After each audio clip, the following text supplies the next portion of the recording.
What tips do you have for leaders? I mean, there are just a billion potential tips for leaders, but I think the one that I run across the most in the leaders that I work with is why are you leading? What is drawing you to be a leader? What's the aspiration there? And where that comes from is that we're taught through society and from the youngest age that what we need to pursue is the next rung on the ladder or moving up and to the right, going from one thing to another. But often we're not thinking about what better outcomes look like for ourselves. And so many of the leaders that I work with, I'm really trying to understand, are they leading because this is something that they really believe in, something that they really want to do, or are they leading because this is what they think is expected of them? This is what the Mhm. world has told them to do, and is it actually right for them? So the biggest tip that I have is for people to do a little bit of introspection to say, is the life that they're leading as a leader the life they want to be living, or is there a version of that that looks better than where they are now? Um, but I feel like that the answer that might come might not be as easy as just a little introspecting. So I want to go to your journey. If you did that for yourself, and what did you find? What did you explore, Eric? Yeah, I think you're right. It's never easy, and to say that it's easy is disingenuous completely. But I remember very clearly having gone through one of the hardest things I've ever gone through in my life, a really tragic loss of my father, and I continued going through the leadership ranks and pursuing bigger and bigger jobs through the largest grief that I felt in life in a lot of ways. And it wasn't until I was finally able to get some sense of closure or resolution on what I was feeling that I was able to take a step back and really think, what do I care about? What what are the beliefs that I hold about the world and the way that I live life that are important to me? And if I could just break that down into a smaller bit, what does a perfect day look like for me? How am I spending my time in a day that feels like it's so aligned with who I am as a person?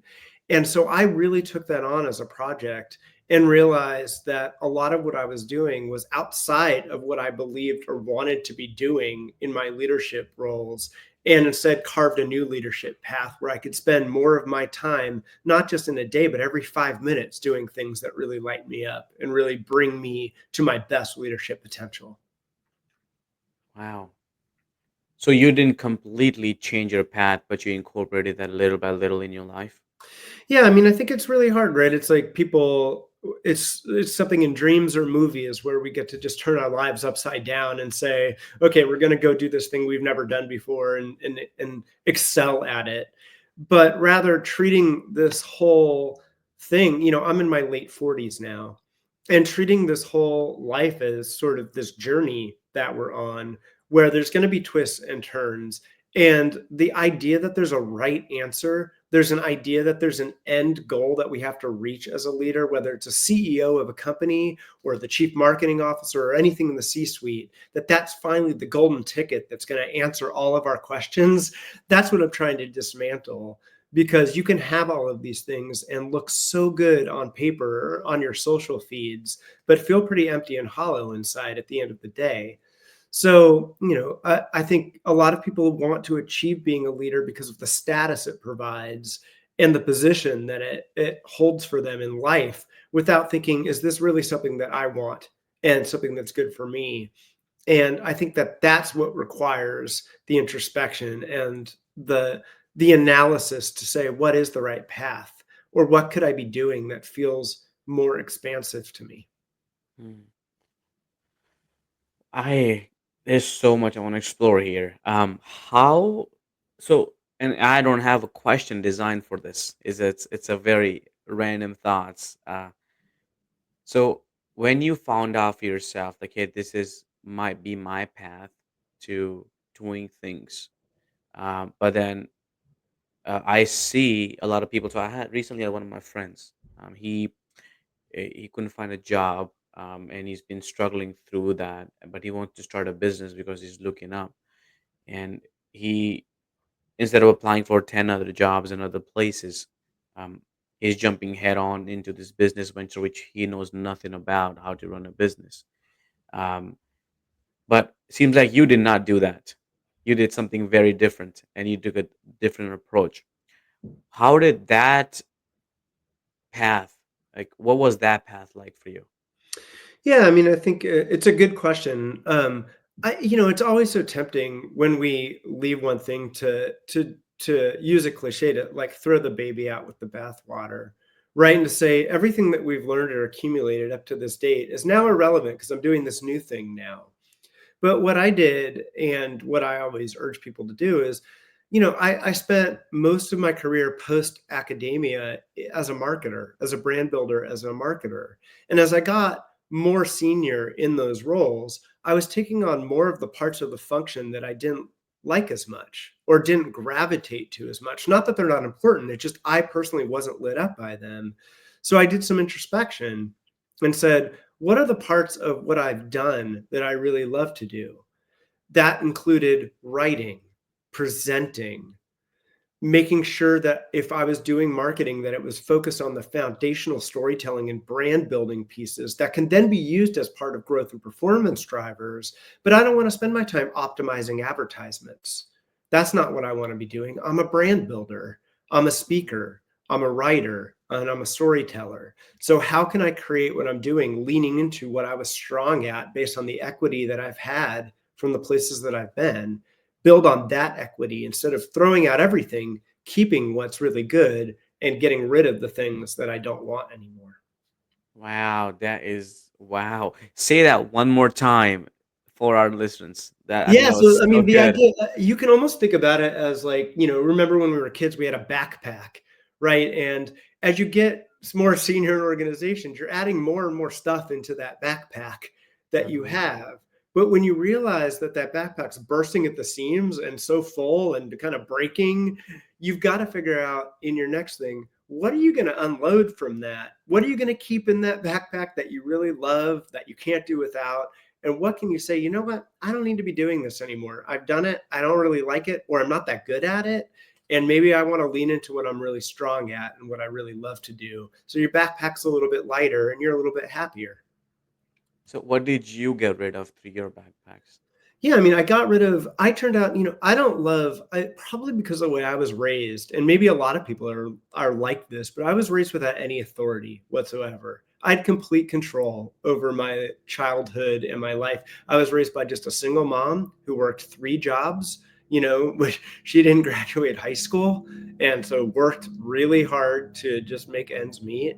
And so this idea of authority, this idea of always having to manage up is not something that I've loved. And it's something you have to be really good at if you take on a big corporate role. You have to be really good at figuring out how to quote unquote manage up. And it's not something I ever love to do. I'm not a very political person. I've never loved to. So, what better thing could I be doing but run my own company? Yeah, that's awesome. Wow, thank you for sharing that. That's amazing. Okay, I have one more question for you, Eric. And I think today's segment has already been great. I think it's that was very practical insights that you shared with us. Thank you. My question for you is, what defines a great leader to you, Eric? There's so many. I guess I'd start with four things, four principles of leadership that I really think make a great leader. The first is having a vision, having an idea of where it is that you're going. And it doesn't have to be a grand vision like, Martin Luther King or, changing the world, just a vision for where you want your company or your business to go. What is that vision?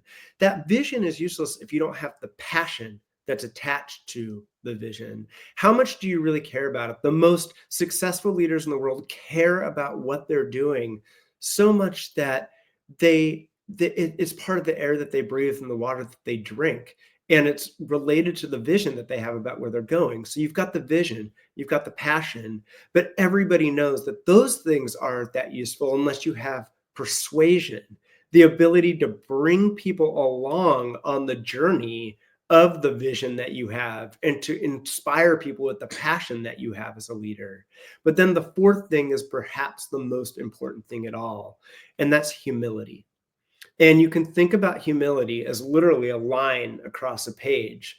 And leaders are either kind of above or below that line at any given time, right? We experience this all the time in terms of our humility. When we're below the line, and we all know how this works in our personal relationships. When you're below the line, you're committed to being right, you're closed, and you're defensive. We've all been there probably multiple times a day. We really want to be right. We're not really open to new ideas, and we're going to defend our ideas at all costs. But the best leaders are the ones that can rise above that line, where they're not committed to being right, but committed to learning, where they're not closed, they're open, they're not defensive, they're curious. So again, it's vision, passion for that vision, persuasion to bring people along, and the humility to know whether you're being above or below that line and trying to rise above it as much as possible.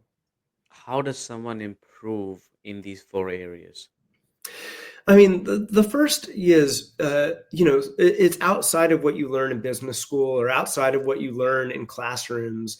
But vision comes from a lot from intuition. What is the intuition or the beliefs that we have about the world and what we can do to make this world a little bit better? I hope that leaders are going into what they're doing because they see a problem in the world and want to fix it. That's every leader I've ever worked with. Spot some kind of problem, big or small, and has a solution to solve that problem. So again, it's really making sure that you're really crystal clear through language and articulating what the problem is and what your solution is to that problem. That's what helps you define what a really good vision is. You can think about a vision as not, what is your big lofty vision of the world, but what does a perfect world look like if you do everything you say you're going to do? What does an ideal world look like? In terms of passion, you just got to have it, right? We've all met people who go through the motions, who are doing what they do, and it's a job, and that's totally okay. But those are not often the best leaders because they're not inspiring people to come along on the journey with them. The persuasion piece, that is always about learning what successful communication is, not broadly, but for every individual that you're talking to. How do you really take the empathetic inputs that you have through other people, and then how do you communicate based on what you're getting back? And that's where this idea that started in the 50s of active listening comes from. The idea of active listening is that you're listening so hard that it actually changes your mind and changes your direction. And the best leaders in the world practice active listening, really hearing the empathetic input and then responding to it. And that's where persuasion really comes from. And then humility, it's so interesting, right? Because we're seeing such a lack of it in these days in a lot of ways. We're not seeing people really rise above being committed to being right and closed and defensive. But, if you really look at the people that inspire us and the people that we look up to as heroes in the world, there are people that are generally curious, not just about other people, but about the world around them, generally open to new ideas and being pushed on their thinking. And even if you take people that maybe are polarized right now, people like Elon Musk, for example, who, we love him as an entrepreneur. The jury's out on what direction he's going in, from lots of perspectives. But he is somebody who has been open in the past to really being pushed in his ideas, really being open to being pushed in his ideas, not being committed to being right. And the question is, what happens when somebody starts to drift below the line? And when we start to see people drift below the line. So again, it's really about listening to other people and really taking in those empathetic inputs in order to communicate better. Thank you for sharing that with us today. Wow, that's awesome. Do you recommend any books to read when it comes to the listening side or the leadership skills side or whatever something that will actually help people? Yeah, I mean, I think, it's interesting. It's like so much of what I've read around this hasn't necessarily been in book form, but through, either Harvard Business Review articles or watching the leadership style of people that I admire, whether it's the CEO of Patagonia or other people that are really making a mark through differentiating leadership styles that are inspiring people in the world to think differently about business. So I don't know if there's like a singular book, but then again, I'm not also the biggest business book reader. I try to lead into fiction, read fiction as much as possible. I stay away from reading too many business books, to be honest with you. Thank you for being here today. I'm really happy that you tuned in to Vision Pros Live. I'm looking forward to seeing your reactions as these episodes continue to move forward. This is going to get more and more fun. We'll have more and more engagement as well. We'll invite people to participate in the show. And thank you for giving us your time and attention. Have an excellent time building out your vision and becoming a Vision Pro yourself.